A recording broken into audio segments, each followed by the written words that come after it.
এই মাটা কদিন পর পরই আমার সাথে দেখা করতে চলে আসে। আমার সাথে দেখা করলে নাকি তার ভালো লাগে, তার মনটা ভালো হয়ে যায়। তাই আজকেও চলে আসছে আমার সাথে দেখা করার জন্য। এসে বলে তার চোখ দিয়ে অনেক পানি পড়তেছে, ময়লা পানি পড়তেছে, পুজ আসতেছে। তো যাদের চোখের নেত্রনালী ব্লক থাকে তাদেরই শুধু হচ্ছে চোখ দিয়ে পানি পড়ে, আর ইনফেকশন হয়ে গেলে পুজ আসে, ময়লা পানি আসে। তো আমি বললাম ঠিক আছে চলেন, আপনার চোখ দিয়ে কেন পানি পড়তেছে এটা পরীক্ষা করে দেখি। তো আমি পরীক্ষা করে দেখলাম তার ডান চোখটা ব্লক আছে আর বাম চোখটা পার্শিয়াল ব্লক আছে।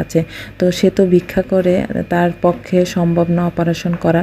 তো ডক্টর দেখিয়ে আমি আপাতত হচ্ছে তাকে ওষুধ নিয়ে দিলাম আর বললাম এই ওষুধগুলো ব্যবহার করেন। তো এই মানুষগুলোর সাথে একটু হাসি খুশিভাবে কথা বললে, তার সাথে আন্তরিকতার সহিত কথা বললে তারা অনেক খুশি হয়ে যায়, অনেক মনটা তাদের ভালো হয়ে যায়। তো আমাদের চারপাশে এমন অনেক অসহায় মানুষ আছে যাদের সাথে একটু হাসি খুশিভাবে কথা বলে তাদের মন ভালো হয়ে যায়।